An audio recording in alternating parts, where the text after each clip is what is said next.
Okay. I believe we're now live on Facebook. Welcome to the New Brunswick Adoption Foundation's panel on trauma-informed care. Today's panel is all about taking these ideas and applying them to real life.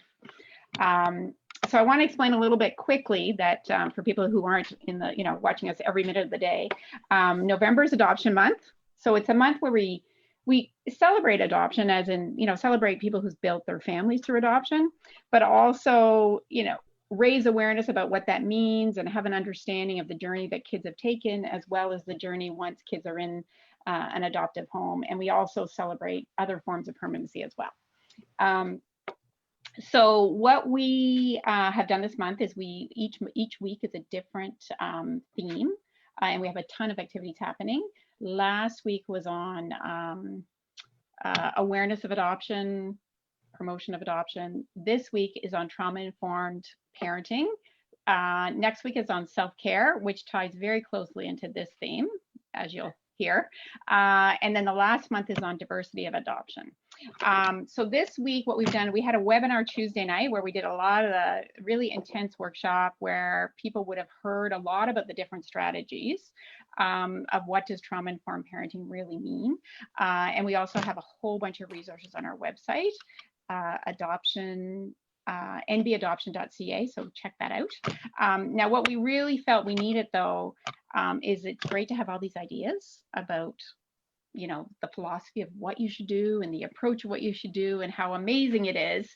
But when it comes to actually applying it, sometimes it's a little more challenging. Sometimes it's a little more effective than you even believe it's going to be.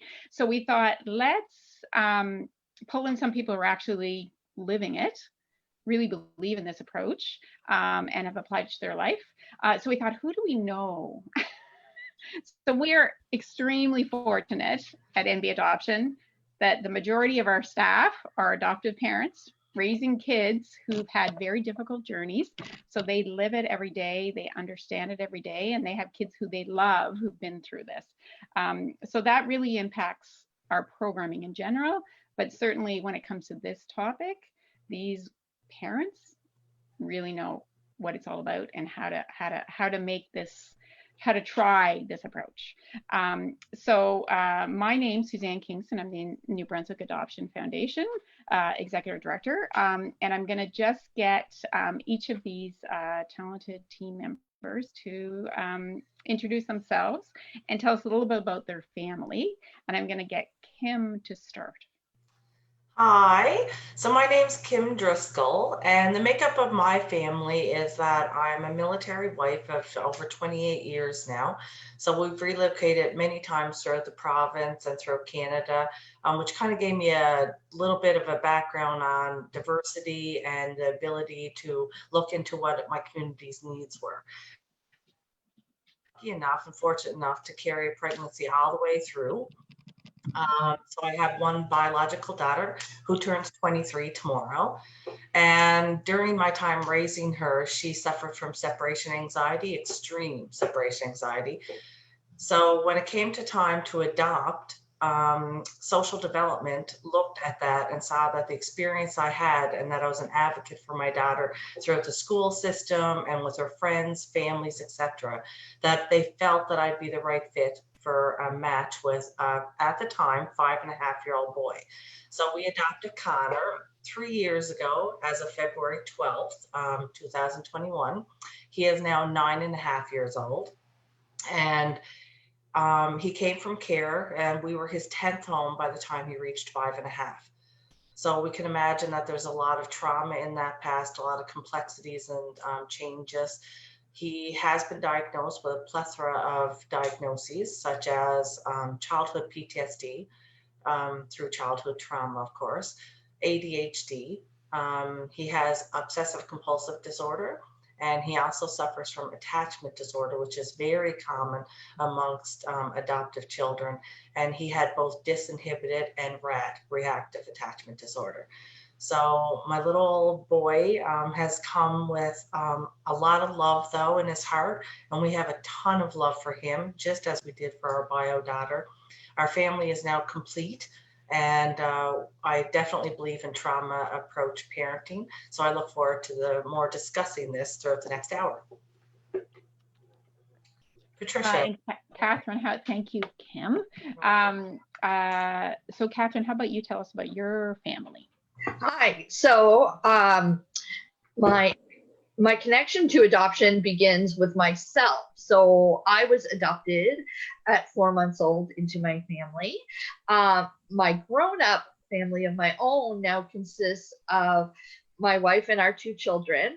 Our youngest daughter was adopted by us at 27 months, and she is now 12 years old. She has varying special needs, and I won't even go into those because, like all things, they're in flux and change right now. So as we pursue different diagnoses, but what is stable and consistent for me is this trauma-based approach that we're going to talk about today and how it really works. Anyway, we'll talk more about that later. Okay, Patricia. Thanks, Catherine. And I liked your comments about ever-changing. I think a lot of people can relate to that. So Patricia, how about you describing introduce yourself and describe your family? So I'm Patricia Estebrooks. I'm the regional coordinator for the Moncton and Southeast region. I'm also an adoptive mom of 2 kids. My husband and I adopted, it's going to be 6 years now in January. We adopted a sibling group when they were 2 and 4, a little boy and a little girl. And their history really had been that there was some disruption with the birth family with my oldest, and they had to be placed in care. Him when he was just a baby, and my daughter right from birth, she was placed with the same foster family. So they were lucky enough to have been with the same foster family until they were 2 and 4. That, however, didn't really stop them from experiencing the trauma of going back and forth and having visits with their birth family, just the separation in general, and growing up in a different environment, something that's not your standard family, and then being taken away from that family to be placed with us. That does, there's some disruption there. And I know also sometimes people think, oh, well, my daughter was so young, she was removed from her birth mother from the hospital. Why would she have any attachment issues, or what's traumatic about it? But trauma can happen in the womb. Trauma can happen just from the separation. So I think that's an important thing to remember. My kids now are 8 and 10. I had to think about that for a second. They are both in the right grades at school, but they need assistance in school. My son actually can't be in school right now. We're going through a lot of testing to identify the help that he needs to be able to go through school. He's had a lot of diagnoses in his life. One thing I would say is I would caution people on taking the diagnosis with a grain of salt when you start with a young child, because as your child settles into your home and starts feeling safe and starts growing a relationship and attachment with you, you'll see that certain diagnoses that they might have will disappear, things will change. So, and you can see when you look at all the different diagnoses that can happen when it comes to autism, ADHD, FASD, they blend so much into each other that it's about using this trauma-informed approach to work through all the different symptoms that blend into each other. Yeah, thank you, Patricia. Can I just want to follow up before we move on, as something Patricia said about, how can they have, trauma and attachment difficulties if it's a young age? Like my daughter, like her youngest was in foster care from the hospital, like from being born at the hospital, and lived in the same foster home too. But when you think about it, when I compare having my daughter moved in with us a little over 2, that's a big change at a time when you don't have the vocabulary or words to put to it. When I think of my oldest, who's my biological child, his world would have exploded and shattered if he'd been moved at 2 from all he knew. Right. So it does have an impact. Yeah. Right. Yeah. And one of that, you know, I think all of us have had trauma in our lives, you know, like we've all had experiences in our lives. What's happened for many children who've been adopted is that they've had extreme traumas, right? So just Catherine talking about her daughter, and you know, all of you sharing about your kids. So one of the sort of fundamental ideas around trauma informed approaches, as you all know, you got these three know way more than I do, but I'll just do a little summary of my little bit of in a 3-second sort of summary of it, is that because of the trauma that affected children that we know and love when they were really young, that it has affected their brain, that the way in which they're going to react to future stressors is more extreme. And you probably know people who you know, like it's like this happened and one person will respond very calmly, another person will react extremely difficultly or extremely in an extreme way. So what happens with taking a trauma informed approach is recognizing that when our children or anyone reacts in a way, that it's probably a trauma reaction. Yes. And it becomes like the same feeling we would all have if we were in the middle of a house and the house is burning down. Like you're not thinking, you're acting, you're reacting. So what ends up happening is these, you know, kids who've been through so much, their brains have been wired to protect themselves. And so the relationship part that would normally be developed during, you know, a healthy early childhood is difficult. It has been under a lot of stress. So it's about protecting yourself and less about how do I relate. Right. So what? I think about it like going through life with the horror movie soundtrack playing in your head, right? You're like, you're vigilant about everything. Everything is what's going to happen next. Like, yeah. And that's how, you know, as young children, these guys had to do that. Yes. That was the right approach to their situation. So now they're in safe, happy, healthy homes, but they're still having that reaction, right? Yeah. Because your brain doesn't change overnight. So one of the little I just, before you get, I'm going to get you guys to approaches, but one of the fundamental things that we all really love within trauma informed is something called the 3 R's, which works really well in English, not so great, which we just discovered. So the idea is just, if you remember one thing of today, remember the 3 R's, okay? So the idea is when someone's having a trauma reaction, like when you see that, oh my God, like, you know, someone like stubbed their toe and they're like a huge meltdown, right? That they're operating at their sort of brainstem level, right? When you're having a trauma reaction, you're like, so the idea is that what you want to do is you want to relate as the sort of healthy grown-up person around them. You want to help them regulate first because they're unregulated because of the situation. Then you want to relate to them. So regulating can happen through like helping them, you know, notice, you know, listen to sounds. Sensory experience can really help. Like just helping them somehow get to a point where the house is not on fire anymore. Yeah. Then relate. So making sure they know you're there, building that relationship link. They know there is an empathetic person who is there. And then the third step is reason, which may happen the next day. Yeah. Because you're not, we tend to, for those of us who don't have a lot of, you know, don't, you know, think we can just think it through, we go quick to reason. Stop doing that or you're going to you're going to, you know, get kicked out of the store. Stop doing that or you're not going to get, you know, whatever. Nothing to be scared of, like, you know. Yeah, it's like it's like saying you're not in reason mode, you're in. And we all have trauma reactions. Just what happens is kids who've been through a lot of trauma have it more often and it's a quicker experience. Yeah. So I just wanted to say that quick. And now I'm going to get Catherine to go first and talk about how would you then, you know, describe trauma.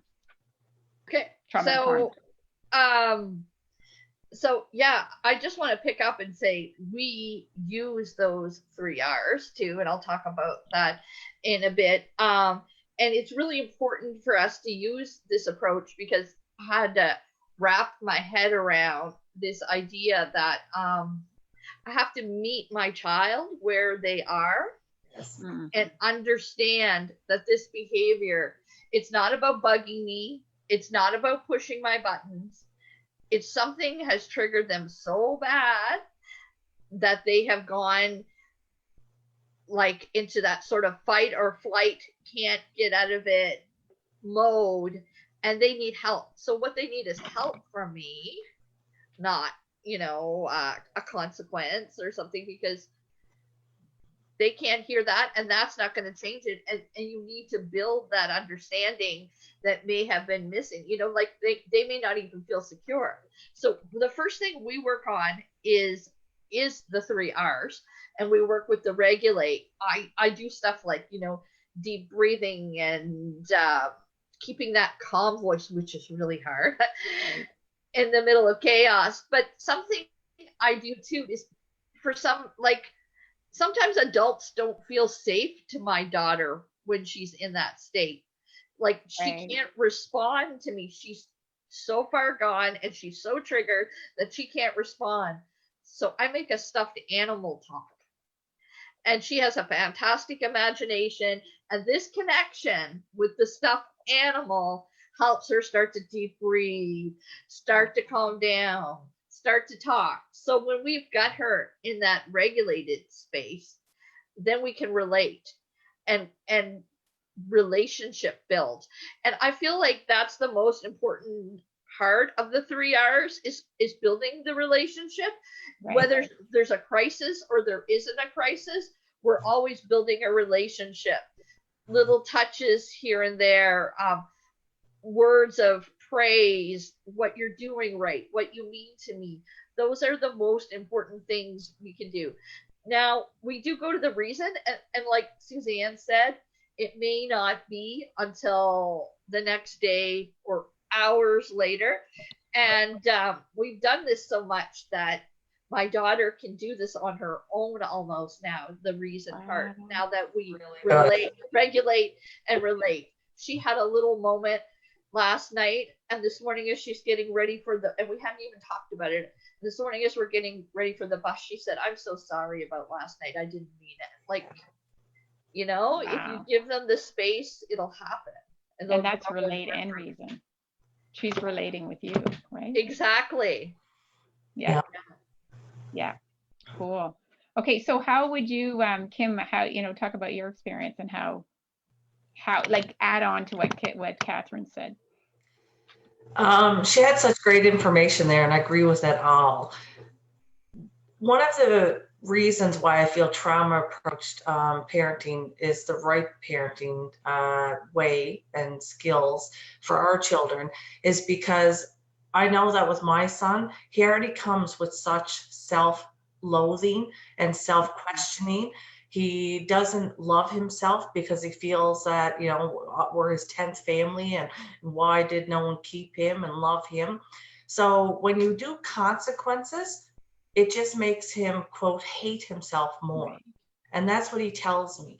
And then if you isolate them and you send them to their room because they did they knocked a glass over and you told them 3 times, be careful, that glass is on the edge of the, and yet they didn't. And you're like, okay, go to your room, please. You're isolating him. So you're not connecting with him. Right. So he doesn't feel you have the empathy for him. He doesn't feel you understand him. And then he goes in there and he hates himself. He doesn't mean to do the actions and the words that he's saying at the time. He's reacting because of his trauma and because everything is so intense, as we've just said.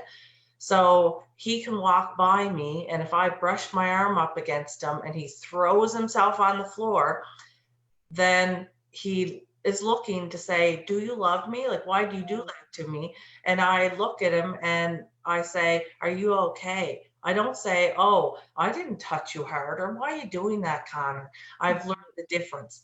So I go to him, I kneel down, or I say, "Are you okay? Do you need help up? Where does it hurt?" Right. And the difference he goes from saying, "It's okay, mommy. I know you didn't mean to." And then I'm like, "Okay, buddy, love you." And then we can walk away from each other. It's literally because I connected with him and it made him aware. Wow. I still love you, buddy. And they need to hear that so many times throughout the day. So Yeah. many. So I definitely agree that you got to meet them where they're at, and just don't do isolation and don't do consequence. Do connection. Right. Yeah. The relate part. Yes. And that'll build them further. And Yes. like that's building their relationship skills that they wouldn't have had been able to build in the crisis. Right. Exactly. Right. So Patricia, how would you describe trauma informed parenting? So I think you guys have said a lot of it. What I would add to that is, for me, trauma informed parenting is really sort of taking a step back and realizing that, I mean, I didn't parent another child before, but I did see others, and I participated in, raising a child. Like, it takes a village. So it's taking a step back and realizing that my kids aren't wired the same way, Yeah. and that parenting approaches that I was raised with and that other people use will not work with my children, and that's okay. Yeah. And then also, it's to stop and listen to what they're saying, that everything that happens to these kids when they react, they're communicating something. And both of them, my kids both communicate differently. They both freeze, but in their own way. My son will just go quiet and get really angry and just sort of blow up. Whereas my daughter, she's actually, it's impressive because she's actually so smart about it that she will tell you, "Stop, I don't want to talk about this."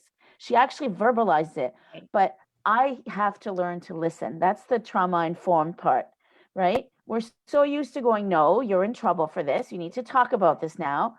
But she clearly is saying to me, "This is not the time, I'm not ready to register this, it's too much, I'm overwhelmed with everything going on, stop." And so trauma informed parenting is, for me, is listening to what my kids, like you say, finding them where they are. I have to stop. I have to regulate. It's a big one for me. I have to go, okay, what's happening? I have to evaluate the situation. What's going on? What is she trying to tell me? Does it mean or he trying to tell me, do I have to walk away? How do I bring him to a level or her to a level where they can tell me what's going on? And then how do we work through it?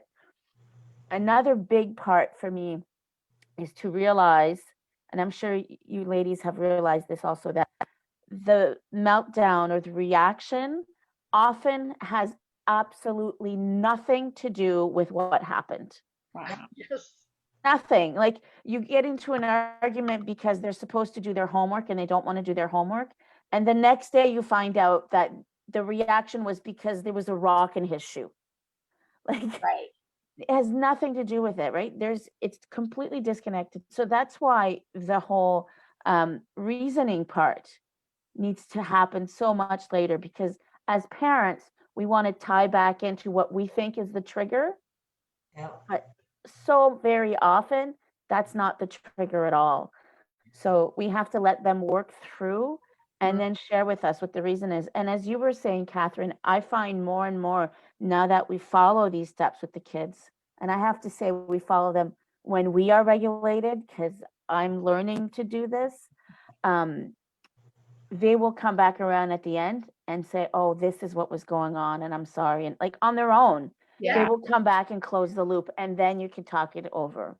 So that brings like the next question, which in a way you guys have answered, but why, like, there's what it is, and then why is it? So what, Patricia, what you just said is, that they then communicate, but what other reasons do you see? Like, why, we're, as adoptive parents, we're, everyone's on the search for what will work, what will work, what will work.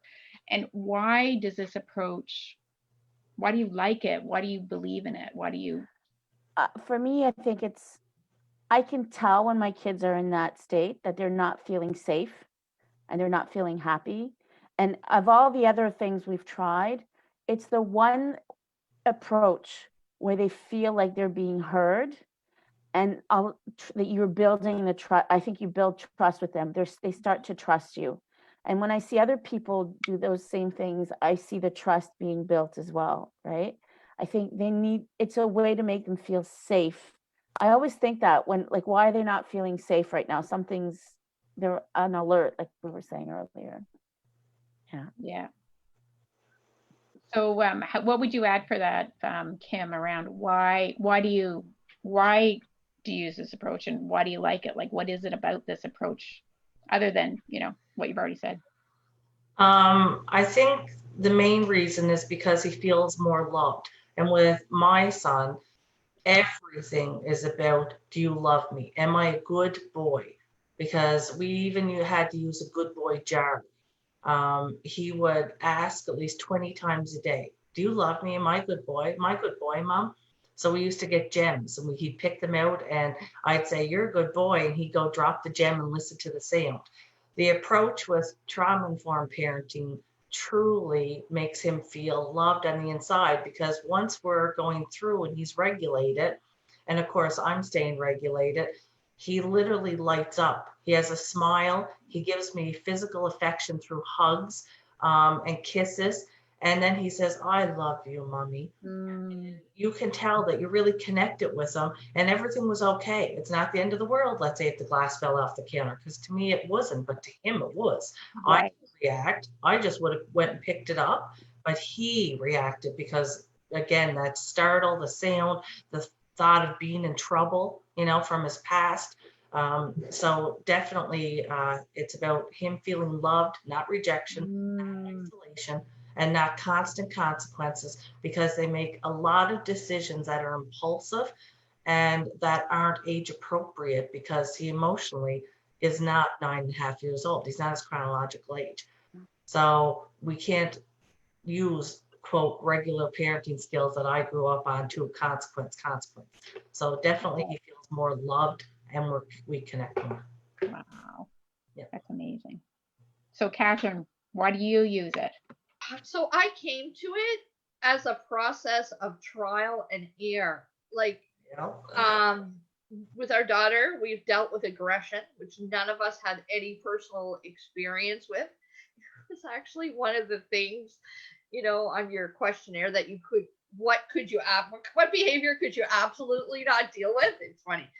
And I always laughed that my 2-year-old nonverbal child read that and went, aha! But she didn't. Anyway, so we try everything, because it's just like the way we're brought up. We try rewards and punishments, because I'm going to professional. Yeah, because I'm going to professionals, and they're asking, and they're giving me advice, and I'm trying rewards and punishment and ABA and time out and this and that, and I'm the parent who's taken away every toy in the universe is piled on the fridge. None of that helped. It just kept increasing and increasing. And then I started to come across this and read it, and I'm basically like, what the hell? I'll give it a try, right? Like, and oh my God, it started working, right? Like, it really worked. We saw, we are now at a 95% decrease in aggression. Wow. And I understand her more, and it's made me a more centered, regulated person. So, like, it's helped the whole family. It's like this effect that it affects my other child. It affects our whole family. Yeah. So I'm happy that we found what has worked for us. And one thing I don't think about, because you don't think about your own childhood sometimes until you have children, and to speak from the adoptee perspective, and I didn't think about this till I adopted a child, when my mother was mad at me, because that's the way it was in the day, you did something wrong, your parents got mad at you, there was a consequence, blah blah blah blah, I totally thought my mother didn't love me. Adoptee. I believed it. And it took me a large portion of my adult life to believe that if somebody was displeased or mad at me, that the relationship or they didn't like me existed. And I realized that's what my daughter probably felt like when she was in trouble. So it's a good understanding. It's helped me understand myself. Yeah. Can I ask something? You mentioned how it impacts your other child, so your son. So have you found that as you implement this at home, they start using it on each other? Because I have found my kids relate to each other that way now. Like they give each other space in those moments. And whereas if one was in crisis and we were dealing with one, the other used to, you could see, get jittery, want to know what's going on, want to watch. Now they almost just dissociate. They'll sit in the corner and go, oh, that's okay, you guys deal with that, and I'll keep myself busy. So They like, feel safe. They know it's still safe. Yeah. yes, they know it's Yes. still safe because of the way we're handling it. Yeah. My oldest has even used it with friends, which is really cool. And he, had the thing after what episode with his sister. Like, I understand it's not her fault. That's the way her brain Oh, is. nice. I'm like, that's amazing. Like, Yeah, that is. Okay, so we know it's pretty good. We're true believers. What's hard about it? Like, what is the hard part about doing this? So, you know what the hardest part for me was? The hardest part for me was myself. It's really hard. It really triggered me to have somebody who was aggressive towards me. And especially for me being an adoptee, there's a whole bunch, like when she's aggressive, she's rejecting. It feels like she's rejecting. You know what I mean? Pushing you away. And like, to me, that's like the worst thing in the world. Like, for me to not get all worked up and have lots of emotions around that was hard. I had to find ways to take care of my stuff. Yeah. So that I could help her, so that I could remain the calm person in her storm. Yeah. If that means holding my breath and debriefing with a parent, if that means reading an article, if that means finding a way of self-care. And for somebody else, it might mean, if you haven't had professional help, going to get professional help, because it's not easy. It's not your fault. These kids are going to have behaviors through no fault of their own that are challenging to most adults and their life experience. It's really hard to have crazy behavior in your face and not feel something as a human being. And it will not work. Yes. If you are not regulated. If you're not regulated, you're going to make it 20 times worse. So that's the most important thing. And that's been the hardest thing for me, is implementing that part. Right. So Patricia, what do you find the most difficult, or some, to add to that? I'll follow Catherine and say one is self-regulating, but I think she explained it well, so we'll leave it at that. The other is, it's also about yourself, and it's about having to disconnect from that feeling of judgment. You have to stop worrying about what other people think and how you're raising your child or what you're doing, because people from outside will look at you and go, this isn't the way I would do it. Or they will give you tips, or they will go, well, you're being too easy on this child. It's something you can't really understand until you're living it. So I think one of the hard parts is to go, okay, how do I get others in my circle to understand why I'm doing this? To buy in, to support, to say it's okay that happens, and to sometimes just let them go. You got to let them scream it out and let them in it, and to not take those criticisms or that feedback personally, to still have to believe I'm a good parent. My children aren't spoiled. They're just different, right? And that sometimes means separating a little bit from certain people, which can be hard. It can mean that, even if you expected a certain support from a certain side of the family or certain friends or something, and that you can see that they're just not buying it, but they're just not buying that, the safest thing for your child and the best thing for your child is to distance a bit from that environment. It doesn't mean sever anything. It just means they can't be in charge when your child is going through that, right? Right. So, and it's not always like what you want to do is go, come live with me for 2 weeks and see what it's like. It's not just one moment, one time. Yes. And that's, for me, that's one of the biggest things. And Right. I have a very supportive family, and I understand that it's difficult. Like, it's like from the very first, when we were saying, you have to remember, they're not doing this to you. One, they're not trying to get attention. They're not trying to manipulate, because that's what it feels like at first, I right? want the word manipulate to just Oh, not be on, even that uttered. bugs me. I Yes. know, but I say it because that's what other people see. Oh, If yeah. child is manipulating you. You Yes. go, you do not understand what this child has lived, what they're feeling right now. This child feels unsafe. They feel threatened. I know they're calling me every name in the book, and I should, in your eyes, I should say, you can't do that. Be nice to mom, but no, what I have to do is, it doesn't matter what you call me or what you say or what you do. I'm here. Like, I think one of the things I like best is a webinar I watched recently with it's a principal, I think. And he says every morning they tell their kids at school, I love you no matter what. Right. That's always attached to the I love you, right? And we do that at home as much as we can, is no matter what, I love you no matter what, Yeah. right? Because they need to hear it, because they don't believe it, Yeah. right? They Like, think I find, yeah, you were saying, the low self-esteem and the self-hate, the self-doubt. For my son, what breaks him out of that, one of the things I use to regulate him is I make him almost repeat a mantra. I always say to him, you're too smart to be reacting this way.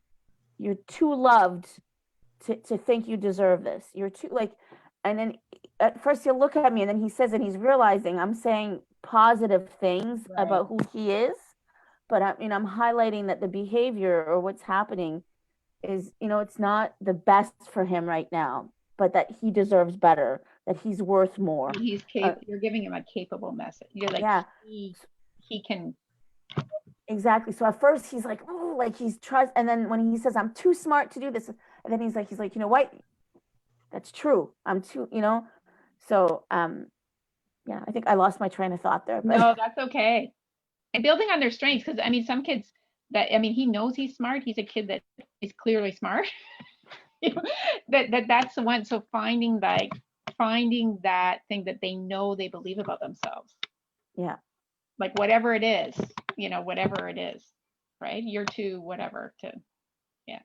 That's cool. Okay, Kim, I want to hear your words of wisdom here. Oh, well, you guys pretty much, covered it with all of it, but the only thing I'd like to add on is something maybe a little bit personal, that I found it hard because I went into some training, and one of the techniques that they gave me, which really helped at the time, which is sort of self-regulating, but they said to put on a mask.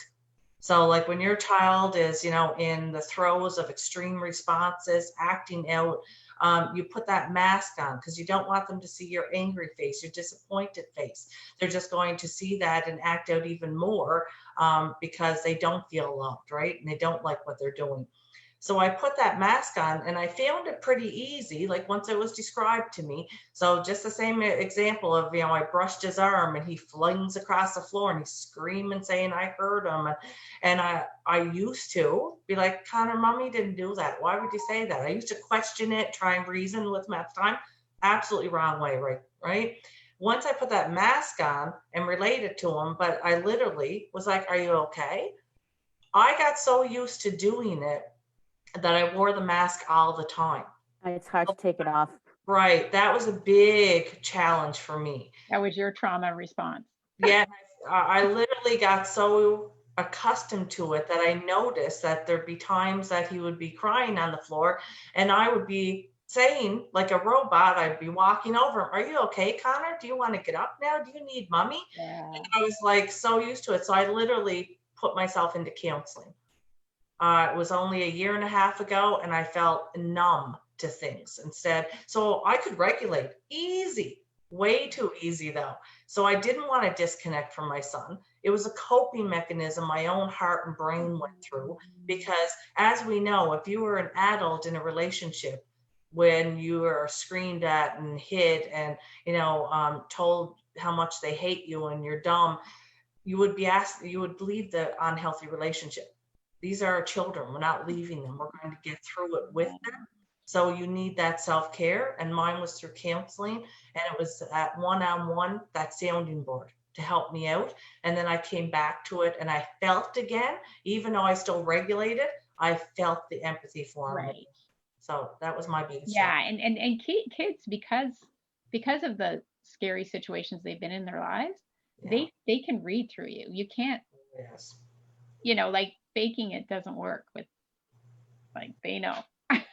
Yeah. But that's interesting. I find too. Thank you for sharing that. That's no problem. I know, Kim, that I found that too, put on that face. And I find for me, what I ended up doing was I would try and control my emotions so much that later on I would blow up, whether it was, argue with my husband or just I would have a harder time at the next Meltdown. Meltdown, because my mother says that all the time when she sees, because you stay so calm, you're so patient with them. Yeah. And I'm like, come back in an hour. Yeah. Yeah. Yeah. So, okay. So I'm thinking what might be helpful to people is some nitty gritty examples. So like, how do you actually apply, if you could share some examples of things that you have, things you might have done before. I mean, I think you have, but if you could maybe just for people who haven't, dove in quite as deeply as all of us, give some examples of, okay, I would have done this before. Kim, do you want to start with can you think of a time that 3 years ago I would have done this? I mean, the mask example is really good, but is there another? Well, to me, the biggest one which I've spoke about is the floor one. Like where he throws himself down, and I used to try and reason with him. I absolutely, throwing that out the window was the biggest change. Just empathizing and whatever. And I was taught to mirror his emotion. So if he was doing an art project and it was poppies for this week, of course. He felt that his wasn't good enough right away because he doesn't have the self-confidence, and he scribbled all over it and threw it in the garbage. Instead of me saying, Connor, you wasted a piece of paper, or Connor, things that, and paper's not important, and I know that, but when you take the time and the effort and you're doing it with them and you set the time aside out of your busy life, and then he just doesn't like it, I would have been like, do you want to try again? No. Now I empathize. Whatever he's feeling, I feel with him. So I'm like, I could see why you're disappointed. Did you, like your color? I loved it, Connor, but I understand that you didn't like it. So are you sad? Like, what are you feeling? So I ask him, and I just sit with him in that time. And normally, sit in that feeling with him is what I mean by sitting that time. So normally if I'm sitting there and he's sad and I'm sad with him, and I sit and hug, and then he just automatically starts to feel the love and the care. And then he'll say, maybe I'll try again, Mom. And I'll say, sure, if you want to, no pressure. Or, I think I'm going to go play. I say, good idea, sweetie. So literally mirror what emotion they are going through. They want you to be in it with them. They don't want to go through this alone. Right. So whether it's anger and they're so mad at something and it seems so silly to you, be mad with them. Just don't, of course, act it with violence or words, but show them and say it. I'm mad too. That would frustrate me also. So that is the biggest one that I would tell you. Yeah. Cool. It's simple but hard. Yes. Very. Fantastic. So Catherine, what about you? What give us some examples of? Yeah, so I can talk about what didn't work. I mean, one of my big go-tos with aggression, and I have another older child in the house, is that we used to just try to get her out of the room, right? And part of that, honestly, was for me too, because like they talk about when you use that sort of timeout, it sort of gives the parents time to calm down. Yeah. And so part of it was for me. But on the way to getting her to the room, I would get injured a lot by her. Mhm. And then she would go in the room, and we've got big holes in the wall, and things lasted an hour and a half. That's a long time to feel that angry and upset. One day in the early days of doing this trauma informed stuff, I was trying to relate, and I couldn't connect with her. You know, I was trying to mirror like you were talking about, and I grabbed her stuffed cow and I said, "Oh, I'm feeling so frustrated. What can I do? Can you help me calm down? I'm having such a rough time." And after the first few sentences, she was still like in her, you know, like Tasmanian devil state. And then all of a sudden she goes, "Oh, Cowie, let me give you a hug." And she gave Cowie a hug, and she was petting his head. And then she said, "We have an anger chart of steps you can use to calm down. If it's laminated, because she will tear it to pieces if you show it to her. She wants nothing to do with the anger chart." But did she not walk over to the anger chart and put Cowie's hand on each step that you can do to calm down? And then I talked to her about how much she meant to me and all the things she does that are neat. And seriously, I went from like an hour and a half to 15 minutes, like 15 minutes. Wow. And she was getting into a better spot. And I'm like, wow, this is worth it. Yes. Man, you know, this is just popping into my head, and it's probably showing how old I am, but there was a book years ago called How to Talk So Kids Can Listen and Listen So Kids Can Talk. And it's very much, it wasn't called trauma informed, but it's all about that, leaving that space for them rather than judge, rather than fix. So it's not, so if people, you know, people know of that approach is very similar, but this is much more intensive. Well, I think it's a lot about acknowledging that to them, what they're going through is real and it feels real. And, you know, I think if you think about it as an adult, if you were going through some sort of crisis and all you heard from the people who were there to support you is, "Oh, you're exaggerating. That's not really how it feels. Just get over it. Fine." That's what we do to kids all the time. And you know, it's understandable that they're screaming for help. They're like, "Listen to me, I'm telling you something." And we just go, "Nah, that's not, you know, just that's not it." Right. So I think it's about learning to, you know, listen and really go, okay, what's going on? I found too for me that my kids sometimes they don't even know what triggered them. They're not even sure what's going on. So it's working through with them to figure out what happened. Like I see my daughter, let's say, will come home from school and school is long and hard for her right now. They just extended by an hour this year because of her grade level. So she walks into the house and I know I take a step back and I let her find her comfort spot, because if she walks in and I even say, "Give me your coat and let's take off your shoes," the screaming starts right away. Right. Like I just had to give up on that part. We'll come back to that later, right? She needs to find her quiet spot.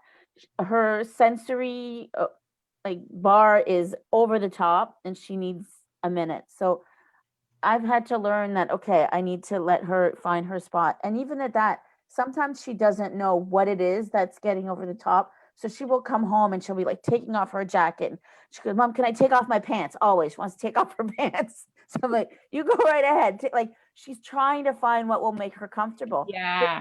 What I have found is sometimes she really doesn't know. So I start going through her things and I'll open her lunchbox and I go, "You know what? She didn't eat lunch today," because sometimes she won't do that. So I'm like, okay, it's not her pants, it's not her shoes. She's probably hungry. But she doesn't know that. It's amazing that even at 8 years old, that I've had to change that. I've had to go, okay, I have to get into her head and figure out where she's at and how do I help her regulate, because she can't do it by herself. So, you know, I know things that will help her. Like she likes soft blankets, you know, something soft. She likes certain types of music. So we play the music. When the lights are too bright, that's also something that's too strong for her. Smells are too strong.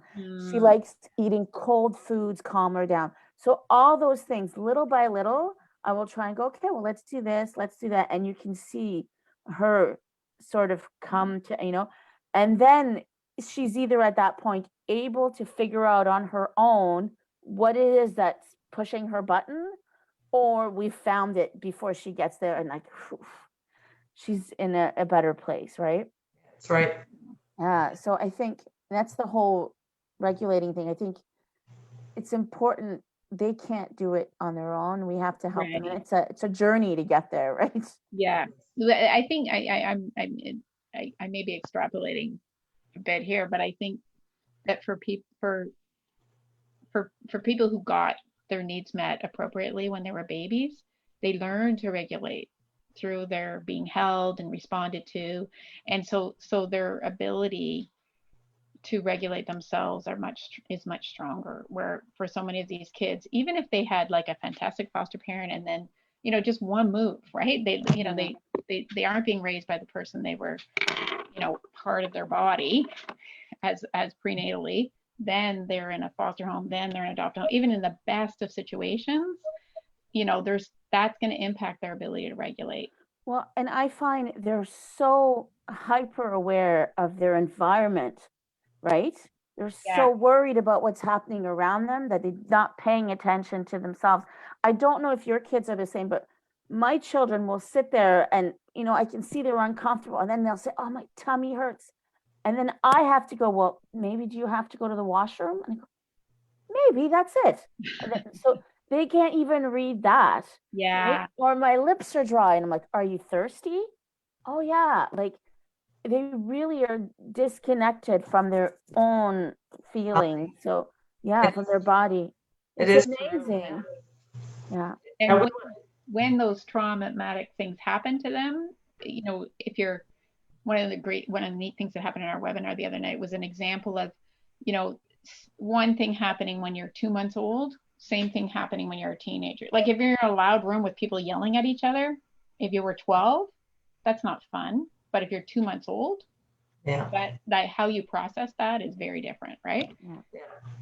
So, and I find, and like that hypersensitivity changes too, right? Like I look at my daughter, she'll be like smells. The minute she starts complaining that something smells or something's bothering her, I go, whoa, okay, we're reaching our top. All of a sudden, this is a sensory input that like she didn't notice before. We haven't changed. Something's going on. We gotta calm down. Like, yeah. Yes, absolutely. And I do think one of the things I really like about this too is that it's almost easier. Like once you learn about it, it's like, oh, I know I can actually feel that way, even though I haven't had, extreme trauma in my life. Like I know, like when you've had those extremely challenging moments in your life or days in your life, or it's like just treat children like you want to be treated when you're like that. Imagine you've just, walked out of your house that just burned down. What do you need right then? Oh, you know what? You should have, checked the coding in your house. Well, I know now that like it's changed the way we work as a family too, because let's say like we just finished shopping and we're in the car and my husband will turn on the radio and I will look at him and I'll say, I'm at my max. I can't do music right now. Let's turn it off.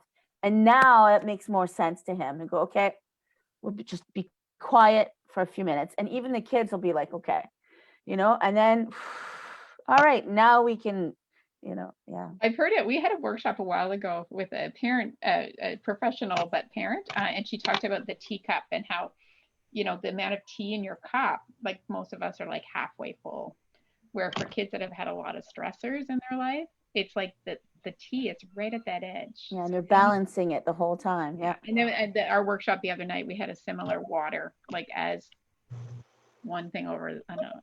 Yeah. Okay, so I have a couple more questions, but not too much. Why do you think schools or other professionals need to understand about this? And how has it worked with your kids in schools?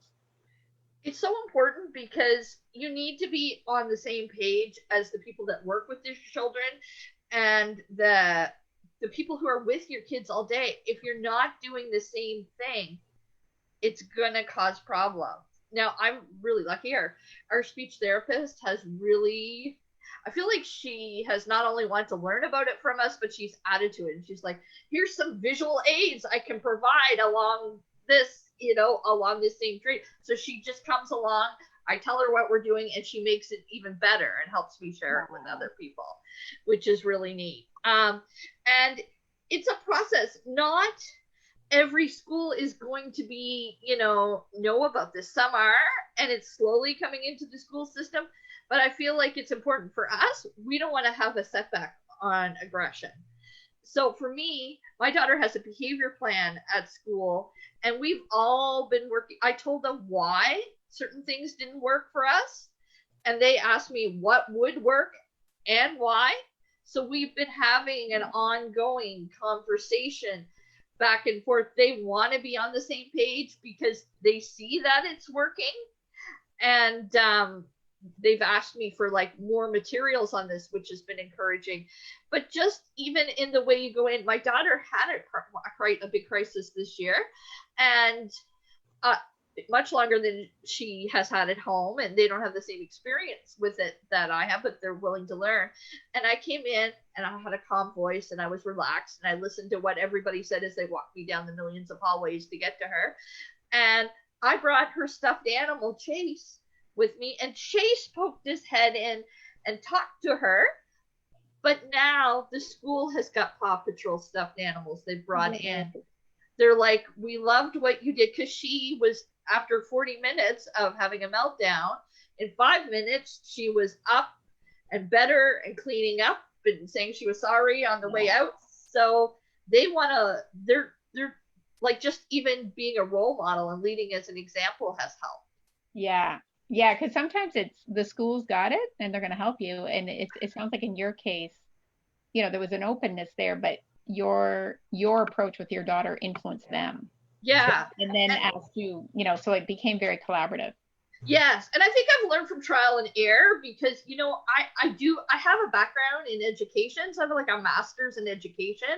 And I remember when my oldest was in kindergarten and was experiencing some bullying, I came armed at them with a whole bunch of, which happened to be my specialty in grad school, right?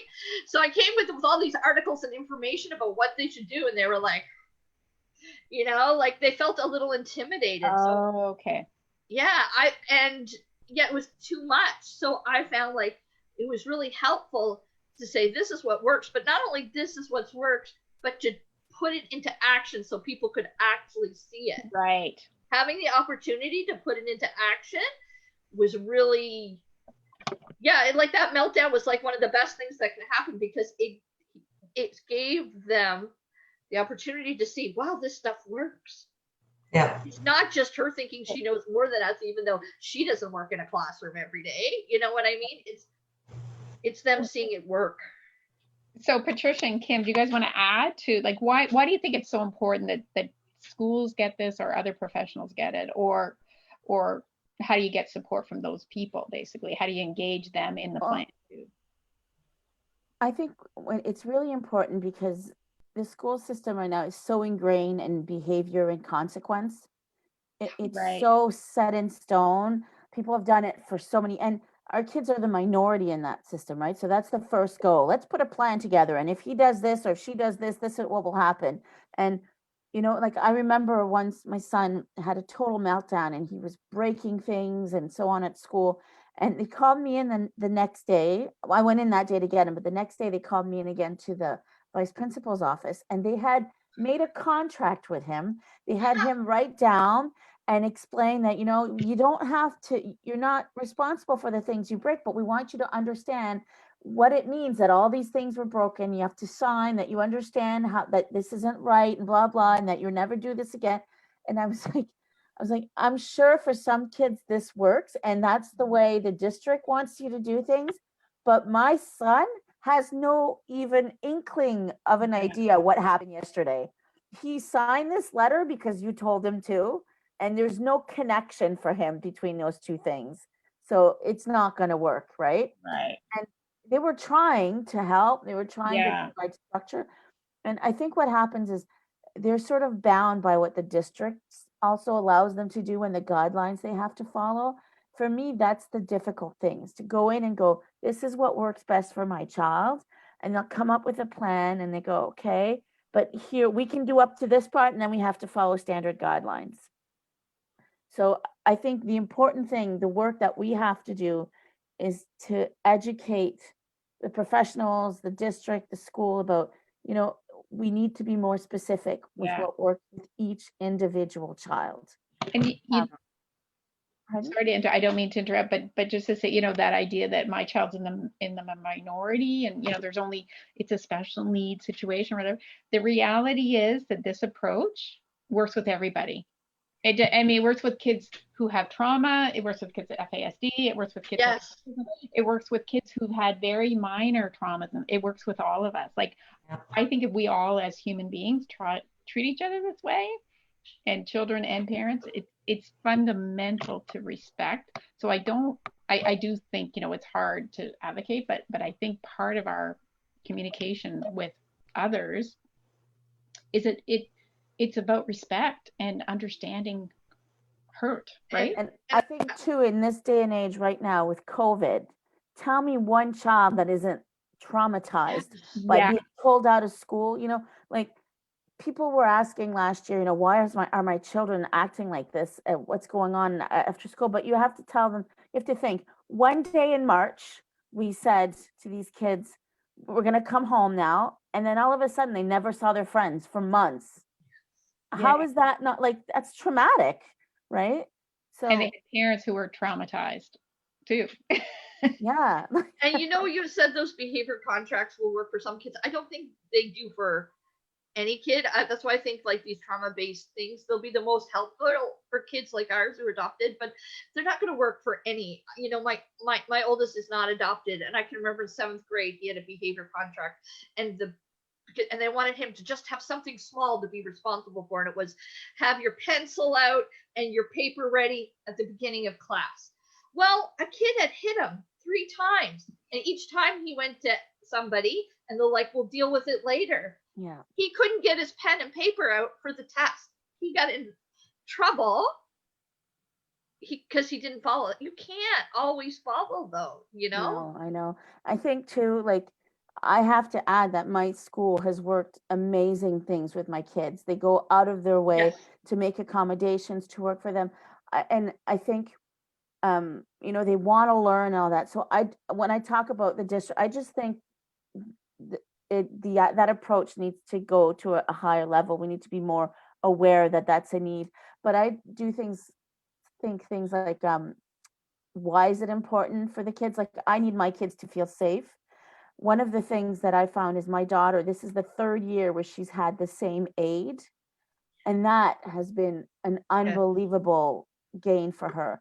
That's one thing that the schools need to realize too, is when your child needs that support, having to relearn to trust someone new every year, or even in the case of my son, 2 years ago, in the first month, he had 3 different aides. That's not trauma informed. Like, anyway, that's my say when it comes to school. But if anybody from the schools there, I really appreciate everything you do to support my kids. It's all a work in progress. All of us. So Kim, what, you know, in terms of the importance of people who are in your children's lives, like school or professionals or whatever, and how do you engage them, or how does that help? Or I believe you bring them in as part of your team. So if they feel like a teammate, if they feel like someone who is part of this support system for your son, they can all learn from each other. Where we have offered, my psychologist trains the EAs in his classroom. She goes to the school because we're a team. It's a team effort. Once they realize that there's so many people that are trauma informed, that agree with your strategies, that you can prove that they've worked, I find that everyone hops on the same train. Like, they really want what's best, whether it's a teacher, whether it's a psychologist, psychiatrist. I have such a great team of people that work together. And all it takes is more knowledge, because knowledge is power. So the more trauma informed you are, the better you're going to agree with our approach and use our approach. And it sounds like you're using the Relate R And then the reason, Exactly. right? You're a team, and then let's talk about it. Yeah, Hopefully you're regulated already. yeah, yeah. Yeah, because you can use any human interactions, really. The 3 R's work. Yes. Okay, so the final big, big question is why is it important that other parents who have similar challenges connect? And Kim, let you start. I thought about this one when we were discovering what the questions were going to be. And I have to say that we all have said it, but you're not alone. You're not the only one going through this. It's not just for the people, the stay-home moms. It's just not for the people who are leaving the children in daycares and going to work and providing for their families. It's not the professionals.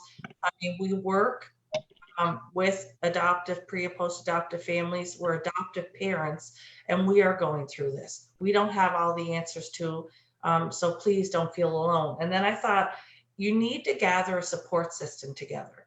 And whether that be through us with the foundation or monthly meetings, you need that peer-to-peer connections and interactions so that you feel the support, because this community, our adoptive community, is so non-judgmental. Right. All are walking in the same shoes in one way or another, and we don't have that judgment. We're not the ones on the outside looking in saying you should do this and that. We're the ones in it together. So use that support network, because we share the information and resources all the time, whether it be just through a phone call or like texting. More we talk together, the more we're going to share our information and resources, which means the more successful our families are going to be. So that's my advice for you on that.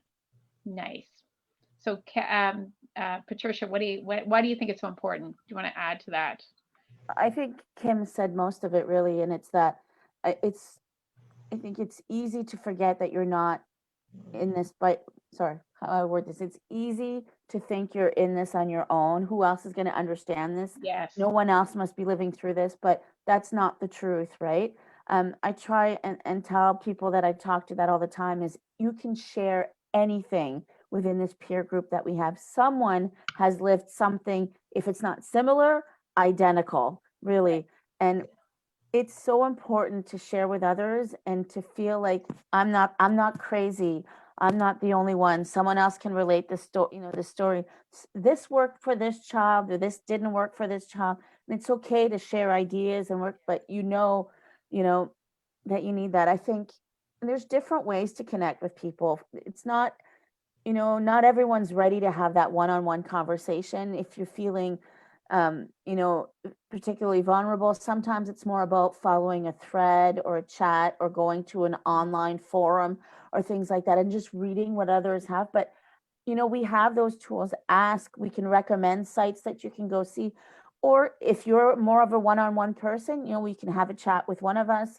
We can even connect you with another family who's gone through the same thing, who can listen and who can just talk to you about how things were for them. So I think that's the importance of connecting with others, is you're not alone. And it's really easy to feel like you are, but that's not the truth. And no matter how challenging, there's a lot of people that are in very, very similar, and you think that, oh, this is way off the rails.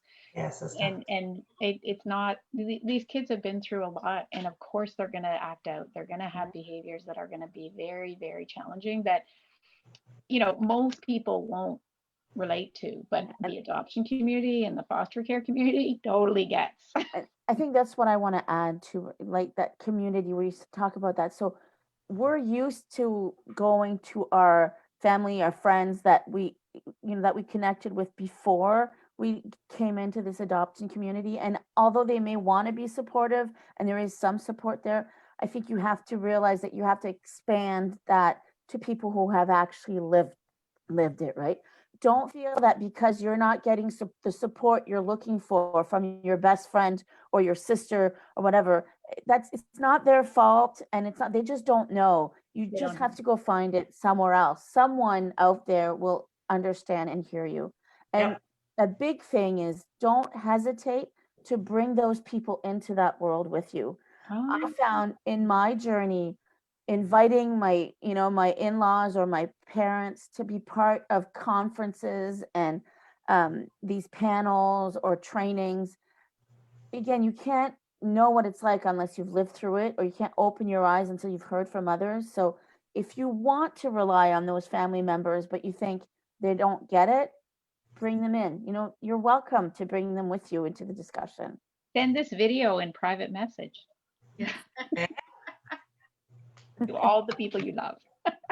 Okay, Catherine, why do you think this is so important? It is really everything, because in my early days of parenting, I have told a friend, an acquaintance that's not in the same world as me, a story, and they're like, oh yeah, that sounds rough, and their face says everything, right? Like this look of like, oh my god, like that's wild. I don't know how you do it. My hat's off to you. Don't you love that? Oh, you're so brave. Yes, yeah. And I mean, I slowly learned the importance of community when my first child was diagnosed with autism, and I was very lucky that my best friend was already had a child with that diagnosis and brought me into the autism community. And then we decided to adopt, and I met people through that community that were connected to the adoption community. So these two communities. And there's not one story I can't share. And yeah, everybody's like, yeah, they're sympathetic, they're understanding, but they're like, no big deal. Yeah.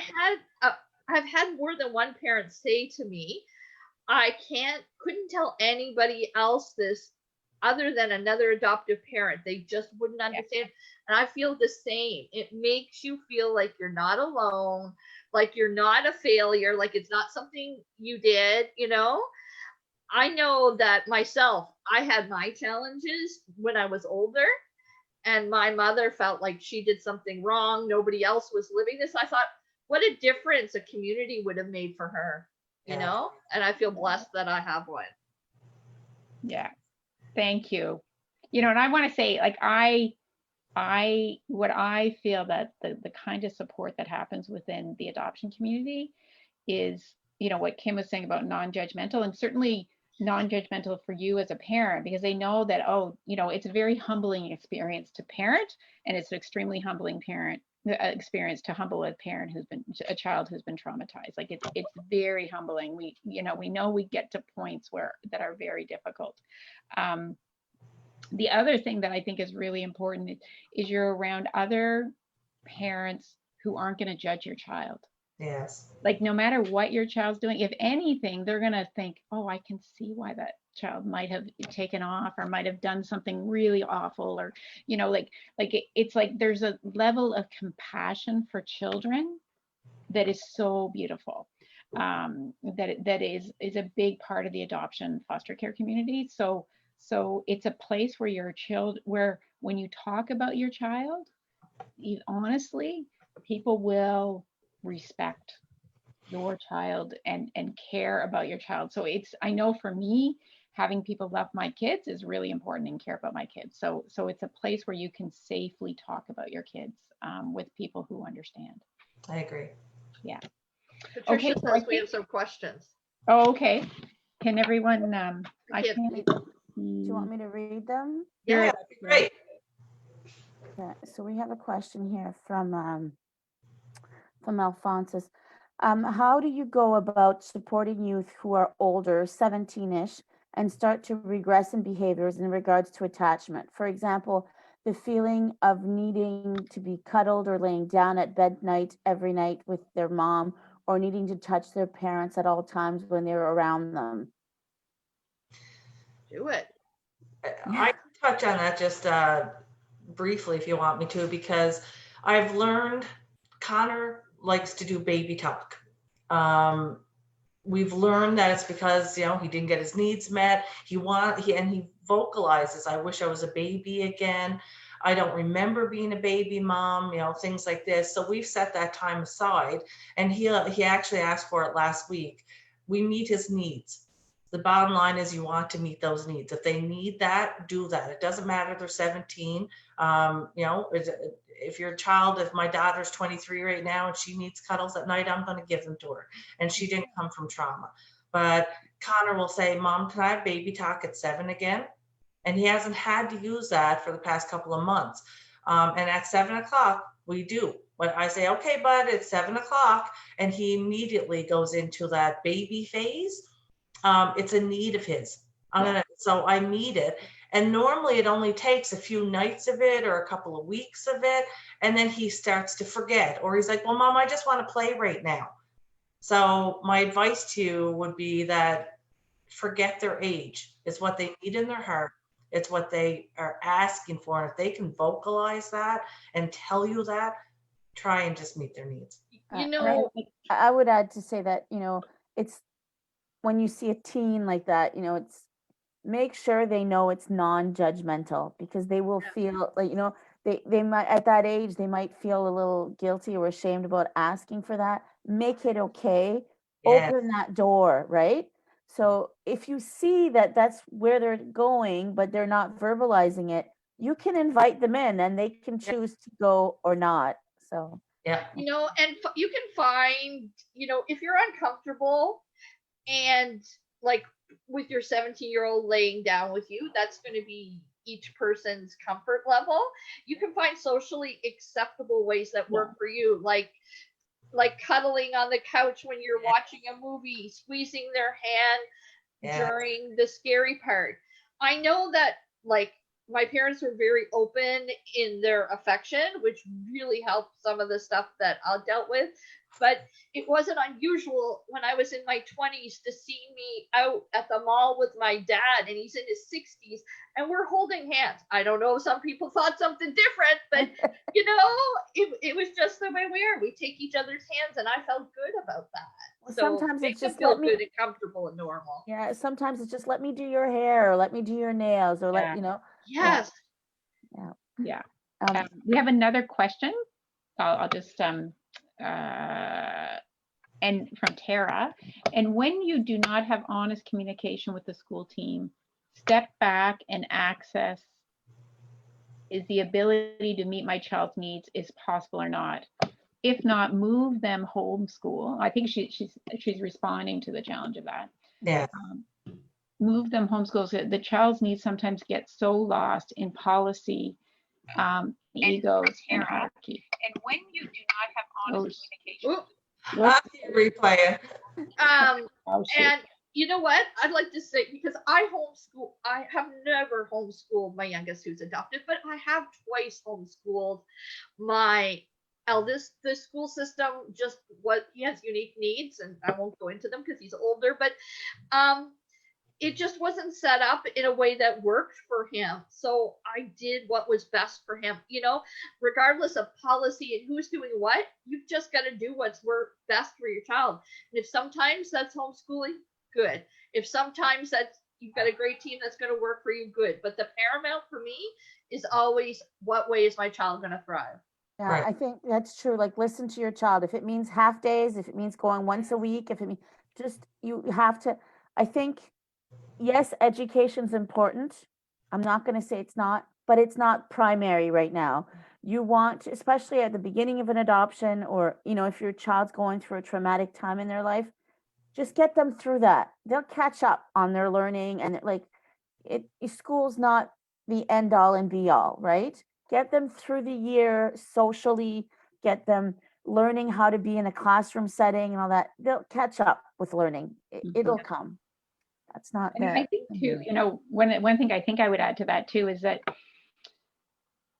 as parents, and especially this is around the self-care piece that we'll go into more next week, is that, we do need to be there for our kids, and we do need to, sometimes though, we need time. Like, school is a really good opportunity for self-care for parents, to a certain extent. So I think, obviously if you can and you're able to arrange things so you have homeschooling and it works, it's also the, okay if things are not completely perfect for them at school. Yeah. Because you know, part of it, you can't just make everything better for them. I don't know. I don't want to interject too much there, but I think that that's one of the, you know, we can't necessarily make school work perfectly, but No. don't stop it as an option. But I think it's a balance too, right? Like I remember trying to have my son in daycare because for me it was a break, and after school he could go for a little bit. But then it became I have to rush to school to get him because he can't be on the bus after school. I have to drive him to daycare, and then I have to be on call the entire time he's in daycare in case he has a crisis so I can go and pick him up.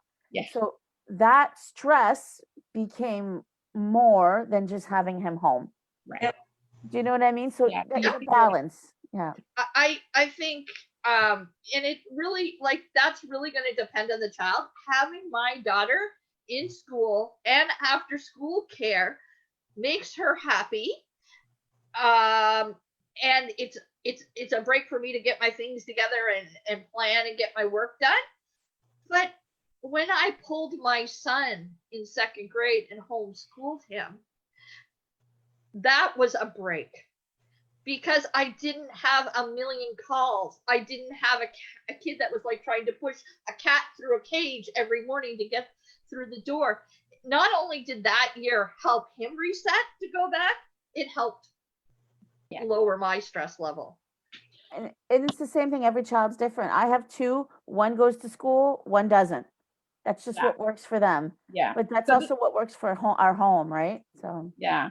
So this is a good example of the kinds of stuff that happens within the adoption community. Like, there's lots of different. There's no right answer, right? Yeah. So I think you know what I think what would be great is if we had a panel discussion like this on school and kids. That would be like hours long. So I think just for today, around trauma-informed approaches and applying them to your kids, thank you so much. I really appreciate how you guys have shared your experiences, and I know that's, you know, I know you have your work hat, you have your parenting hat, you have, you know, and how you so respectfully shared that. I really very much appreciate it. So thanks so much. I want to let people know that tonight at 7:30 there's a Zoom support group, and it will be pretty informal, similar to our other support groups. We are going to try to have you know, stay within a trauma-informed kind of lens within it. And Danielle Marcoux, who did the workshop the other night, is going to participate in that. But everyone's welcome to come be part of that. So some of these questions, and we can continue that discussion. We can continue through that. So thank you so much. Thank you. I think we're done. thanks, guys. Bye, Facebook. Bye, everyone. Okay, bye.